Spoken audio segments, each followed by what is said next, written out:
ಅವೈಜ್ಞಾನಿಕ ಆದೇಶಕ್ಕೆ ಬಂಗ್ಲೆ ಮಲ್ಲಿಕಾರ್ಜುನ್ ಖಂಡನೆ. ಪತ್ರಕರ್ತರಿಗೆ ಉಚಿತ ಬಸ್ ಪಾಸ್ ಆದೇಶ ನಾಯಿ ಜೇನು ಇಟ್ಟಂತೆ.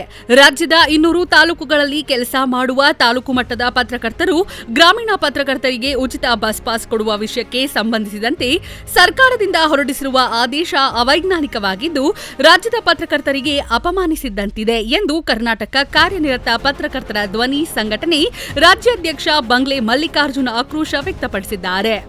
ಬೆಳಗಾವಿ ಸುವರ್ಣಸೌಧದ ಮುಂದೆ ಕರ್ನಾಟಕ ಕಾರ್ಯನಿರತ ಪತ್ರಕರ್ತರ ಧ್ವನಿ ಸಂಘಟನೆಯ ವಿವಿಧ ಬೇಡಿಕೆಗಳ ಈಡೇರಿಕೆಗೆ ಮುಖ್ಯಮಂತ್ರಿಗೆ ಒತ್ತಾಯಿಸಿ ಆಗ್ರಹಿಸಿ ಮಾತನಾಡಿದ್ದ ಅವರು, ಸರ್ಕಾರ ಹೊರಡಿಸಿರುವ ಆದೇಶದಂತೆ ರಾಜ್ಯಾದ್ಯಂತ 100 ಅರ್ಜಿ ಸಲ್ಲಿಕೆ ಆದರೆ ಹೆಚ್ಚು ಎಂದಿರುವ ಬಂಗ್ಲೆ ಮಲ್ಲಿಕಾರ್ಜುನ್ 5222 ಪತ್ರಕರ್ತರಲ್ಲಿ ಕಾಯಂ ನೇಮಕಾತಿ ಪತ್ರ ಎಷ್ಟು ಜನರ ಬಳಿ ಇದೆ ಎಂಬುದೇ ಯಕ್ಷ ಪ್ರಶ್ನೆಯಾಗಿದೆ.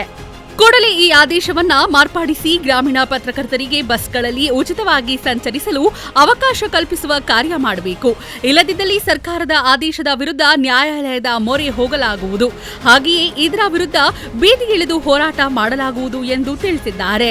ಸಂಘಟನೆಯ ಕಾರ್ಯಾಧ್ಯಕ್ಷ Irfan, S Bilagi, SS Patil, M Isak, ಕಾರ್ಯದರ್ಶಿ Sharan Basava, Mahendra Kumar, Akbar Belagaonkar, Harish Ganapathi, K Yarrigowdra, VS Shivappayyanamath, Shyamith Saba Talkeri, Neelappa Kanavali, SK Danakai ಸೇರಿದಂತೆ ಮತ್ತಿತರರು ಹೋರಾಟದಲ್ಲಿ ಭಾಗವಹಿಸಿದ್ರು. ವರದಿ ಶ್ರೀಕಾಂತ್ ಗೌಡ ಮಾರಿ ಪಾಟೀಲ್, ಚಾಣಕ್ಯ ನ್ಯೂಸ್ ಎಕ್ಸ್‌ಪ್ರೆಸ್, ಕೊಪ್ಪಳ. ನೋಡಿ, ನಮ್ಮ ಸಂತೋಷ್ ಅವರು ಏನ್ ಬೇಕಾದ್ರೂ ಆ ರೀತಿ ಟೋನಲ್ ಸುದ್ದಿ ಮಾತಾಡ್ತಾರೆ. ಮೋದಿಯವ್ರ ಬಗ್ಗೆ ಆ ರೀತಿ ಚಿತ್ರ ವಿಚಿತ್ರವಾಗಿ ಮಾತಾಡ್ತಾರೆ. ತಮ್ಮ ಇಲಾಖೆಯಲ್ಲಿ ಇವತ್ತು ನಮ್ಮ ಪತ್ರಕರ್ತರು ಏನಿದ್ದಾರೆ, ಇದೊಂದು ಹಿಂದೆ ಮಾಧ್ಯಮವಾಗಿ ಉಳಿದಿಲ್ಲ, ಇವತ್ತು ಉದ್ಯಮವಾಗಿ ಪರಿವರ್ತನೆ ಆಗಿರೋದ್ರಿಂದ ನಮ್ಮ ಪತ್ರಿಕೆಯ ಮಾಲೀಕರುಗಳು ಕಾರುಬಾರಿಂದ ತಮ್ಮ ಹೆಂಡತಿ ಮಕ್ಕಳು ಅಳಿಯಂದರು ಚೆನ್ನಾಗಿದ್ದಾರೆ ಹೊರತು ಇವತ್ತು ಯಾವ ವರದಿಗಾರರು ಚೆನ್ನಾಗಿಲ್ಲ. ಅವರಿಗೆ ಕನಿಷ್ಠ ಪಕ್ಷ ಪೇಸ್ಲಿಪ್ ಆಗಲಿ, ಕಾರ್ಮಿಕ ಇಲಾಖೆ ಸವಲತ್ತುಗಳಾಗಲಿ ಅವ್ರಿಗೆ ಬರಂತ ಯಾವುದೇ ರೀತಿಯಿಂದ ಕೊಡದೆ ಒಂದ್ ಕಡೆ ಮಾಲೀಕರು ವಂಚನೆ ಮಾಡ್ತಾ ಇದ್ದಾರೆ.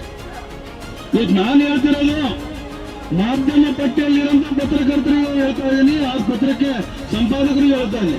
ಸರ್ಕಾರದಿಂದ ಇವತ್ತು ಕೋಟ್ಯಾಂತರ ರೂಪಾಯಿ ಜಾಹೀರಾತು ತೊಗೊಳ್ತೀರಿ, ನೀವು ಒಬ್ಬರೇ ಮಾಡ್ಬೇಕಾ?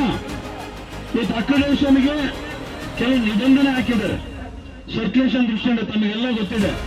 ಪತ್ರಕರ್ತರು ಆದಂತ ತಾವೆಲ್ಲರೂ ಯಾವುದೇ ವಿಚಾರಕ್ಕೆ ಪರಿಪೂರ್ಣ ಒಂದು ಕಾನೂನುಗಳು ಏನಿದಾವೆ, ಅದ್ರ ಮಾನದಂಡ ಏನಿದಾವೆ ತಿಳ್ಕೊಳ್ಳಿ. ಬಹುಶಃ ನಮ್ಮ ಪತ್ರಕರ್ತರಿಗೆ ಗೊತ್ತಿಲ್ಲ. ಬಸ್ ಪಾಸ್ ಅಕ್ರೆಡಿಟೇಷನ್ ಅಂದಗಳಿಗೆ ಯಾವ್ಯಾವ ಕೆಲವೆಲ್ಲ ಬಂದಾಗೆ ನನಗೂ ಬಂದ್ಬಿಡುತ್ತೆ ಅಂತಾರ. ಅಕ್ರೆಡಿಟೇಷನ್ ಹೋಲ್ಡರ್ಗಳು ತಲಾಂತರದಿಂದ ಇಡೀ ರಾಜ್ಯಾದ್ಯಂತ ಓಡಾಡ್ತಾ ಇದೆ. ಅದೇನೋ ಆಸೆ ಇತ್ತು, ನಮ್ಮ ಸಿದ್ದರಾಮಯ್ಯವರು ಗ್ರಾಮಾಂತರ ವಿಭಾಗದಿಂದ ಬಂದಿದ್ದಾರೆ, ನಮ್ಮ ಪತ್ರಕರ್ತರ ಜೀವನ ಹಸನ ಆಗ್ತದೆ.